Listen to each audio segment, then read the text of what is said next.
예전에 제가 사역하던 교회에서 구역장을 맡으신 권사님하고 같이 어느 연세가 좀 있으신 집사님 댁으로 우리가 신방을 간 적이 있어요. 신방 예배를 다 드리고 난 이후에 우리가 이제 차를 마시면서 이런저런 얘기를 나누다가 그 연세가 있으신 그 집사님이 갑자기 조금 화가 난 목소리로 그러는 거예요. 내 나이면 다른 교회에서 다 권사인데 내가 아직까지 집사라, 교회를 다른 데로 옮기고 싶습니다. 뭐 그러는 거예요. 그러면서 계속 하시는 말씀이, 저번에 우리 교회의 김모 권사님이 나를 부를 때 집사님이라고 불러야 되는데 성도님이라고 불렀다는 거예요. 그래서 내가 왜 성도입니까? 이렇게 막 화를 내시는 거예요. 제가 심각하게 생각을 안 했어요. 그래서 제가 웃으면서, 집사님, 성도라는 표현은 직분이 있든지 없든지 모든 사람에게 다 쓰이는 말입니다. 아마 그 권사님도 나쁜 의도로 그러지는 않으셨을 거예요. 저도 성도고 옆에 계신 권사님도 성도고 집사님도 성도님입니다. 그러니까 우리는 다 예수님을 믿는 성도예요. 이렇게 이야기를 하니까 집사님이 울분에 찬 목소리로 저한테 그러시는 거예요. 그래요, 성도님. 그러니까 저를 성도라고 부르시는 거예요. 제가 이제 드는 생각이, 이게 성도라고 불려서 이렇게 기분 나쁜 것을 지금 토로하시는데, 지금 신방을 와서는 정작 제가 지금 딴 사람 이렇게 편을 드는 것처럼 느껴지셔가지고 좀 기분이 나쁘셨나? 이제 제가 좀 그런 생각이 들었어요. 신방을 마치고 난 뒤에 집에 와서 제가 곰곰이 생각을 해보니까 제가 그분을 충분히 위로를 해드리지 못했다. 얼마나 속으로 참 섭섭하셨을까, 뭐 이런 생각을 한 적이 있어요. 근데 또 한편 다르게 생각을 해보면, 우리는 섬기라고 우리에게 주어진 직분을 은연중에 마치 계급처럼 생각할 때가 종종 있지 않은가라는 겁니다. 교회와 하나님 나라의 일꾼으로 세우기 위해서 직분을 주는 것인데, 우리는 자꾸 본질에서 벗어나서 다른 쪽으로 관심을 자꾸만 갖게 되는 것이 아닌가, 이런 생각을 하게 되는 거예요. 여러분, 교회가 맡은 사명의 본질이 무엇입니까? 성도들이 성도로서 부르심을 받아서 맡아야 할 일의 그 본질이 무엇이라고 여러분은 생각하십니까? 지금은 고인이 되신 옥하는 목사님이 쓰신 평신도를 깨운다라는 그 책을 보면, 평신도라는 말은 원래 세상 사람과는 구별되는 하나님의 자녀 모두를 다 지칭하는 말이라는 거예요. 근데 오늘날 우리는 목사나 전도사 같은 교역자들 혹은 뭐 성직자라고 표현하는 이런 사람들과는 구별되는 다른 이런 성직자가 아닌 사람들을 향해서 우리가 평신도라는 말을 쓰고 있습니다. 기독교가 빠른 속도로 부흥을 하면서 아주 오래전에 기원 후 200년대에, 정말 옛날 일이죠. 기원 후 200년대에 살았던 그 키프리안이라는 목사님이 계세요. 이분이 성직자와 일반 성도들을 구분하기 위해서 평신도라는 말을 공식적인 용어로 사용하기 시작했다는 거예요. 그러면서 지금까지 이 말이 굳어져 가지고 평신도라고 하면 교역자가 아닌 일반 성도라고 우리가 다 기본적으로 받아들이고 있다는 것입니다. 그런데 역사적으로 볼 때 교회에서 성직자들을 평신도와 구분해서 교회를 교권화시키고, 대다수의 평신도들이 수동적으로 교회를 출석하면서 주체적이지 못하고 그냥 단순한 참여자가 될 때 교회는 침체와 타락을 면하지 못했다는 거예요. 역사적으로 실제로 그랬다는 거예요. 교회가 개혁되고 부흥되는 시대는 대체적으로 보면 평신도들이 뜨겁게 일어날 때였다라고 하는 것입니다. 교회는 소수의 성직자들의 교회가 아니라 생활 현장에서 자신의 삶을 통해서 하나님 나라를 구현해 나가는 평신도들의 교회가 되어야 한다고 이야기를 하는 거예요. 저는 이 말에 100% 동감을 합니다. 그런데 지금 엄청난 저력을 지닌 거인과 같은 이 평신도들이 교회에서 마치 잠을 자듯이 무력하게 있는 것이 우리 한국 교회가 처해 있는 현실이라는 거예요. 거인이 전혀 힘을 쓰지 못하고 있는 상황. 교회에서 주체적으로 움직여야 되는 평신도들이 그냥 수동적으로 가만히 모든 것을 내려놓고 무기력하게 교회에 나와 있는 이 상황이 오늘날 우리가 맞닥뜨리고 있는 한국 교회의 상황이라는 것입니다. 오늘 성경 본문 말씀을 보시면 예수님께서 부활하시고 난 뒤에 갈릴리에서 제자들을 만나셨어요. 성경에 예수님께서 지시하신 산이라고만 표현을 하고 있기 때문에 정확히는 그곳이 어딘지는 우리가 알 수는 없지만, 사도행전을 보니까 부활하시고 난 뒤에 예수님께서 무려 40일 동안 제자들과 함께 있으시면서 가르치셨다라고 우리에게 전해줍니다. 그리고 예수님께서는 그 40일 동안 우리가 성경을 보니까 오늘 본문 말씀에 하나님 나라의 일을 가르치셨다라고 해요. 근데 그 하나님 나라의 일 중에 가장 중요한 내용이 오늘 성경에 나옵니다. 여러분 오늘 본문 말씀 속에 들어있는데 그 말씀이 뭔지 아십니까? 우리가 18절에서 20절까지 말씀을 우리가 다시 한번 한 목소리로 읽어보도록 하겠습니다. 함께 읽겠습니다. 시작. 예수께서 나와 말씀하여 이르시되 하늘과 땅의 모든 권세를 내게 주셨으니 그러므로 너희는 가서 모든 민족을 제자로 삼아 아버지와 아들과 성령의 이름으로 세례를 베풀고 내가 너희에게 분부한 모든 것을 가르쳐 지키게 하라. 볼지어다 내가 세상 끝날까지 너희와 항상 함께 있으리라 하시니라. 아멘. 아멘. 오늘 이 말씀을 보면 크게 두 가지로 요약해서 나누어서 생각해 볼 수 있는 것 같아요. 첫 번째 내용은 예수님에 관한 얘기예요. 예수님이 어떤 분이신지, 예수님께서 어떠한 일을 하실 것인지에 대해 우리에게 들려주고 있습니다. 하늘과 땅의 모든 권세, 즉 세상에서 일어나는 모든 일에 대한 주권과 통치권을 가지신 이 예수님께서 세상 끝날까지 성도들과 함께 있을 것이다. 교회와 함께 있을 것이다. 말씀하셨다는 거예요. 세상에 대한 주권과 통치권을 가지신 예수님이 오늘날 우리와 함께 하시겠다. 예수님 말씀하고 있는 것입니다. 제가 예전에 부산역 앞에서 이렇게 이제 홈리스들을 대상으로 이렇게 이제 복음을 전하는 목사님을 만난 적이 있어요. 이 목사님이 평소에는 부산역 앞에서 복음을 전하다가 이제 한 번씩 1년에 한 차례씩 이제 뭐 동남아 지역으로 선교를 나간다는 겁니다. 그래서 이 목사님이 하시는 말씀이 이상하다는 거예요. 한국 땅에서 복음을 전할 때는 그냥 단지 복음을 전하는 것으로만 그치는데, 물론 이것도 굉장히 놀라운 일이 우리가 당연히 해야 되는 일입니다만, 이상하게 해외에 있는 선교지로 나가서 복음을 전하기만 하면 놀라운 기적이 일어난다는 거예요. 실제로 자기는 그냥 평범한 사람일 뿐인데 선교지에서 동남아 사람을 향해서, 눈이 먼 사람을 향해서 안수기도를 하니까 그 사람이 정말 눈을 뜨기도 하고 안정병이가 일어나는 일이 정말로 일어났다는 거예요. 근데 한국만 들어오면 이런 일이 없다는 것입니다. 그러면서 우리가 함께 얘기를 나누면서 나눈 그 얘기의 결론이 뭔지 아십니까? 오늘 성경에 나오는 이 말씀 여러분 생각해 보세요. 너희는 가서 모든 민족을 제자로 삼아 세례를 베풀고 내가 너에게 분부한 모든 것을 가르쳐 지키게 하라 말씀하신 예수님께서 하늘과 땅의 모든 권세를 아버지께서 내게 주셨는데 내가 너희와 함께 하겠다 하신 말씀이, 세상의 주권과 통치권을 가지신 그 예수님의 능력이 하나님께서 우리에게 맡겨주신 사명을 감당할 때 나타난다는 말과 굉장히 긴밀하게 연결이 되어 있다는 거예요. 복음이 편지에 있는 한국 땅에서는 놀라운 기적이 전혀 나타나지 않는 것은 아니에요. 그렇지만 해외 선교지보다는 드물게 나타나는 이유는 선교지로 나가서 우리가 열심히 복음을 전할 때 놀라운 하나님의 성령의 능력과 그 역사가 함께 나타난다는 것입니다. 우리가 또 두 번째 내용을 보면 이 두 번째 말씀은 우리에 관한 말씀이에요. 우리가 맡은 사명이 무엇인지, 우리가 어떤 일을 해야 하는지에 대해 우리에게 들려주고 있는데, 우리가 해야 될 일은 오늘 무슨 말씀이에요? 먼저 제자를 삼고 그 다음에 세례를 베풀고 가르쳐 지키게 하라라는 말씀입니다.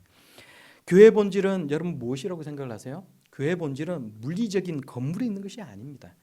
교회의 본질은 예수 그리스도를 믿고 예수 그리스도를 구주로 고백하는 성도들에게 그 본질이 있다는 거예요. 교회가 맡은 사명을 효율적으로 감당하기 위해서, 그래서 목사도 있는 것이고 전도사도 있는 것이고 교회 여러 직분이 있는 것입니다.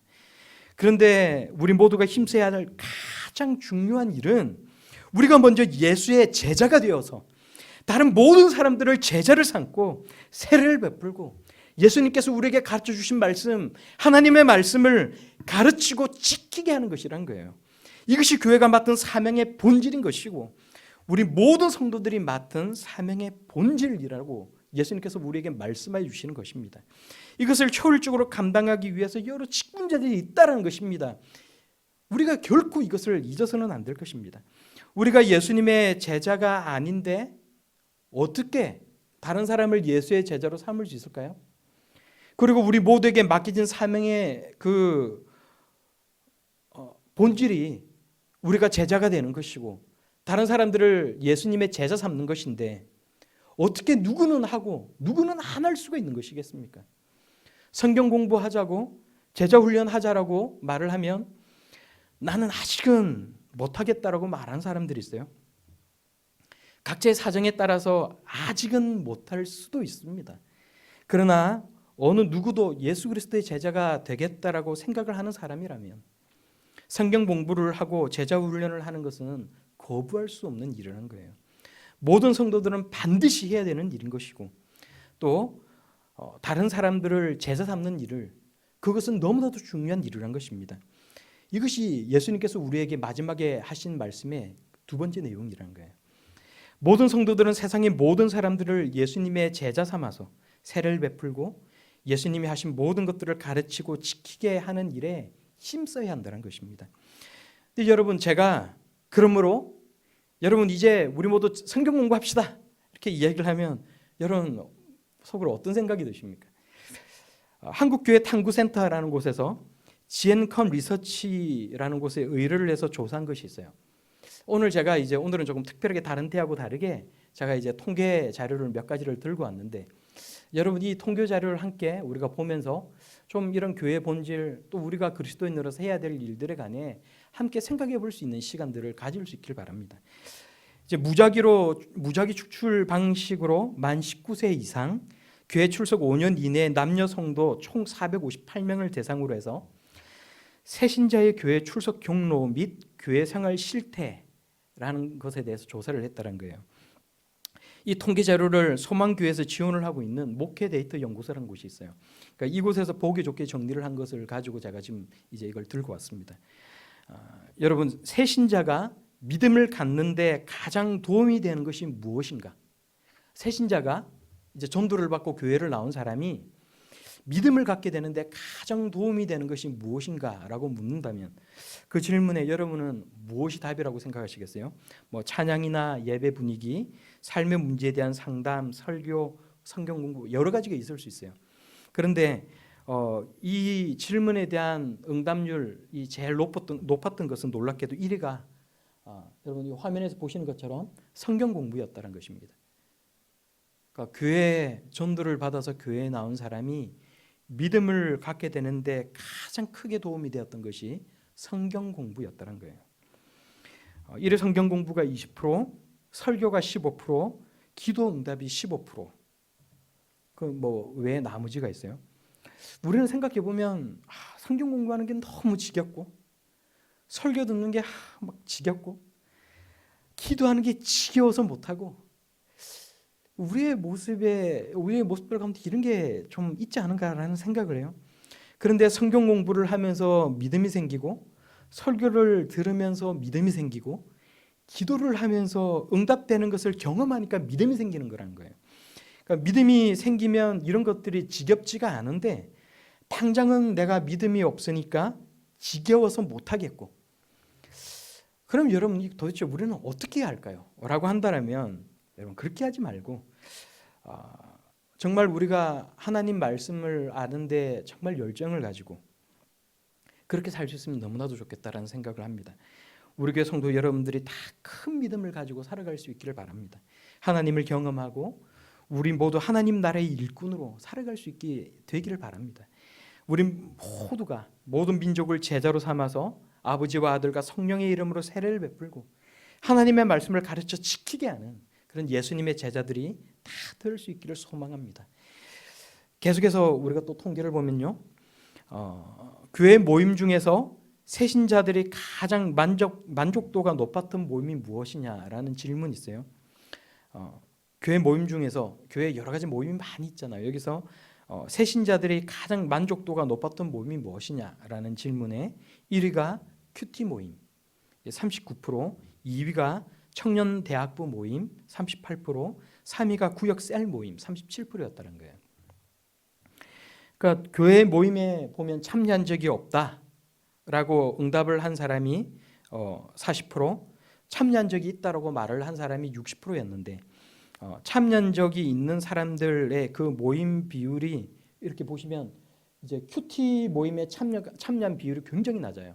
그러니까 교회 모임에 참여한 사람들 중에서 큐티 모임에 참여한 비율이 9%밖에 안 돼요. 그런데 이 9%에 참여한 인원들이 만족도가 39%였다는 거예요. 다른 모임에 비해서 월등히 뛰어났다는 거예요. 이제 큐티를 우리 교회에서도 예전에 이제 큐티를 잠깐 뭐 큐티라고 하기는 조금 뭐 좀 어색한 면도 있었습니다만 큐티를 하고 이렇게 한 적이 있어요. 큐티 나눔을 조금 한 적이 있어요. 그런데 큐티를 하고 큐티 나눔을 하는데도 훈련이 필요해요. 어떤 뭐 전문적인 방식, 큐티를 하는 방식이 있다라는 말이 아니라 큐티 훈련이 잘 되어 있는 사람과 일정 기간 꾸준히 함께 큐티 나눔을 할 수 있어야만 제대로 된 큐티를 할 수가 있고 제대로 된 큐티 나눔을 할 수 있다는 것입니다. 그리고 구역 셀 모임이나 청년 대학부 모임이 새신자를 정착시키기 위해서 정말로 중요한 모임이라는 것도 우리가 통계를 통해서 알 수 있는 것 같아요. 그러니까 이런 것들을 통해서 우리 교회가 어떠한 방향으로 나아가야 될지에 대해서 우리가 함께 생각해 볼 수 있는 시간이 될 수 있는 것 같습니다. 세 번째로 새신자가 믿음을 갖는데 가장 걸림돌이 되는 것이 무엇인가라는 질문을 던졌어요.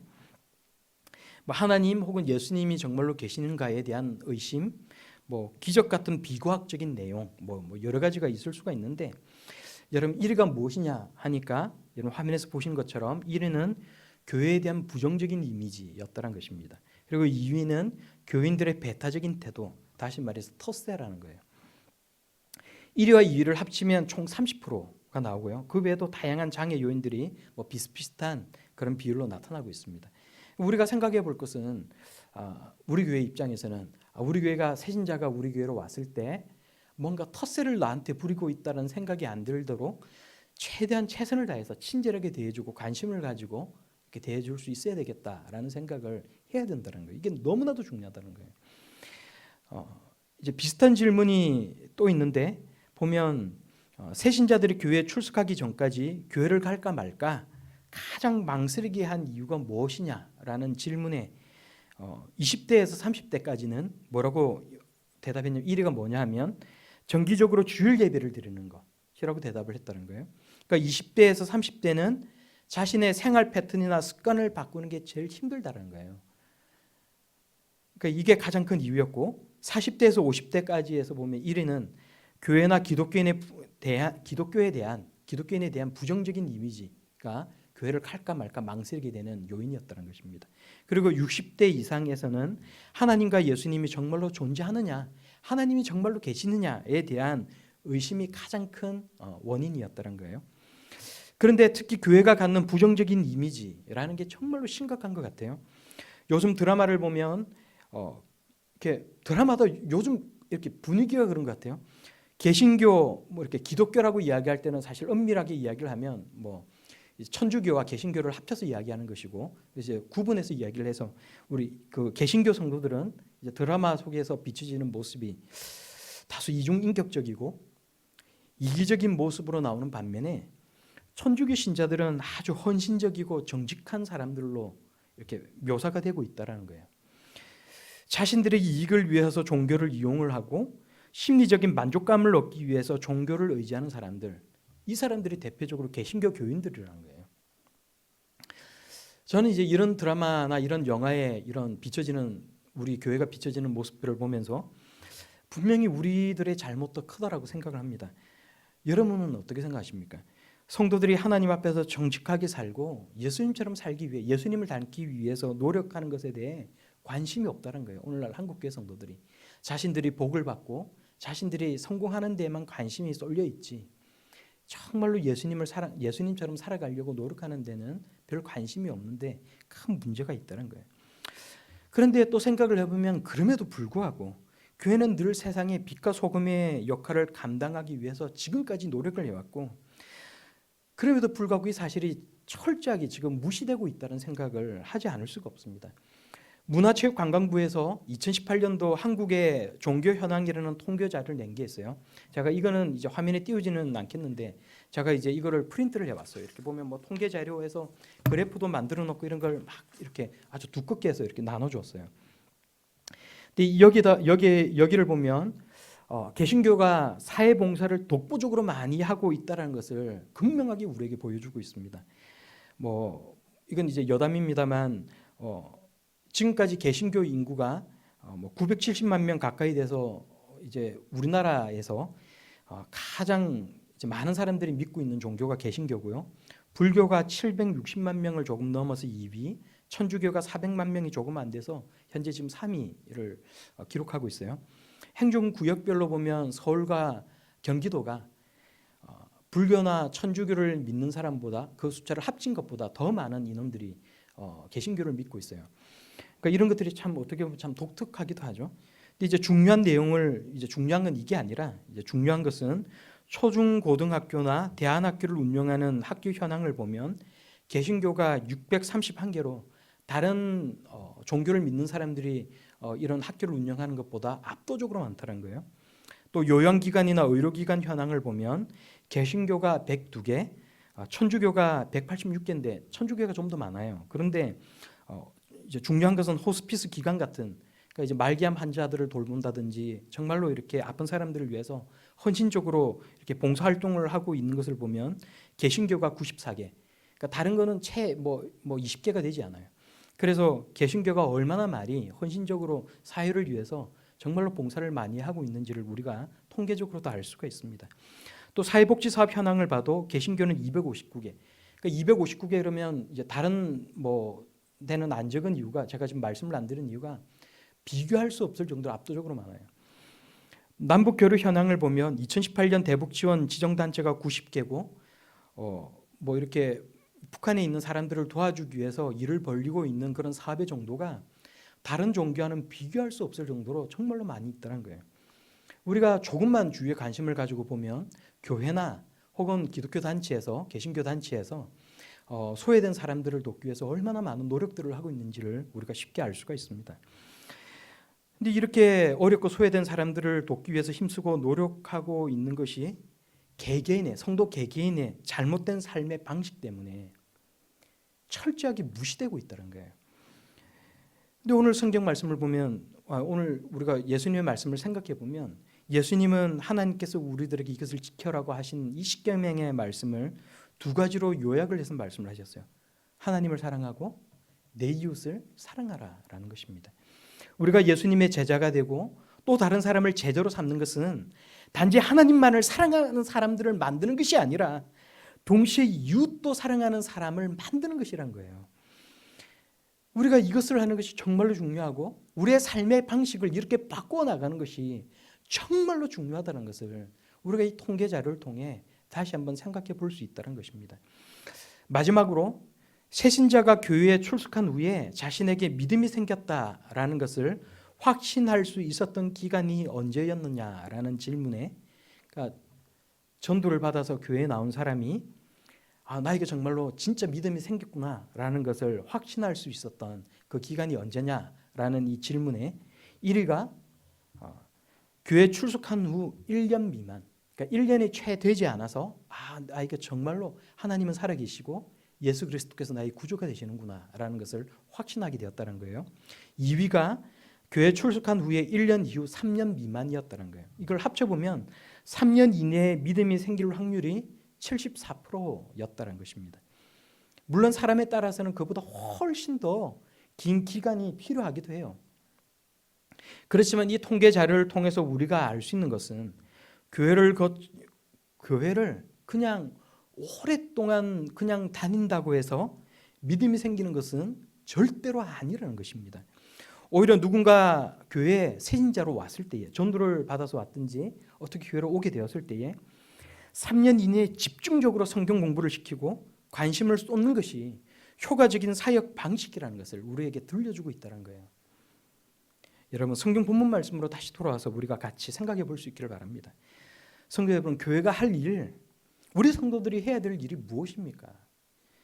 미국 같은 외국의 이민교회는 현실적으로 볼 때 같은 나라의 이민자들이 모여서 교회 고향 소식도 나누고 또 친목을 도모하는 게 가장 중요한 일이라고 생각하는 사람들이 너무나도 많이 있다는 거예요. 이민교회 출석 성도, 출석 교회 그 교인들한테는 그렇다는 겁니다. 그래서 이민교회를 가보면, 미국 같은 데를 가보면 불교 신도도 교회를 나가고 무신론자도 교회를 나간다는 거예요.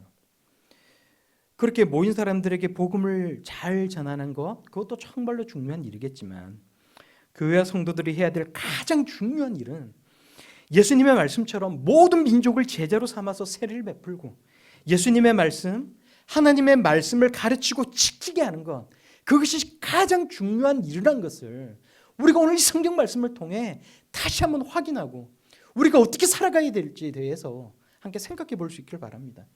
성도 여러분, 예수님께서 뭐라고 말씀하세요? 우리에게 어떻게 살아가는 것이 정말 중요한 하나님 나라의 일이라고 말씀을 하십니까?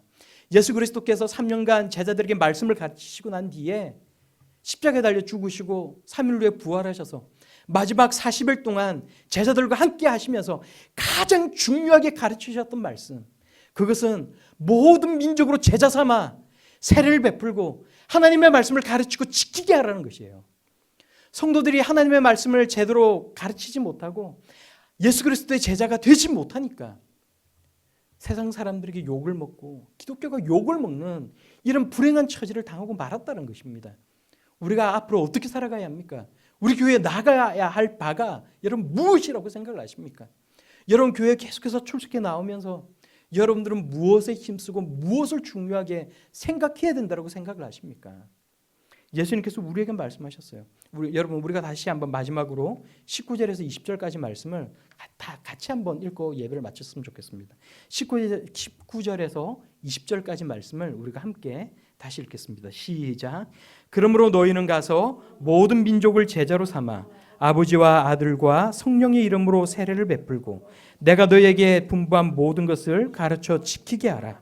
볼지어다 내가 세상 끝날까지 너희와 항상 함께 있으리라 하시니라. 아멘. 아멘. 여러분 우리가 정말로 우리 스스로가 먼저 예수 그리스도의 제자가 되고 세상 모든 민족에게, 세상 모든 민족은 아니라 할지라도 나의 가족에게, 내 주변에 있는 사람들에게, 우리 양원 이 지구 가운데 있는 사람들에게, 중남구에 있는 사람들에게 하나님의 말씀을 가르치고 복음을 전하고 그 사람들을 예수 그리스도의 제자 삼고 세례를 베풀고 하나님의 말씀을 가르쳐서 그 사람들이 하나님의 말씀을 지키며 살아갈 수 있도록 만드는 것, 이것이 교회의 가장 본질이고 우리가 해야 될 사역의 가장 본질이라는 것을 생각하시고 본질에 충실한 교회, 본질에 충실한 성도들로 살아가기 위하여 노력할 수 있는 우리 모두가 다 될 수 있기를 우리 귀하신 예수님 이름으로 축원합니다.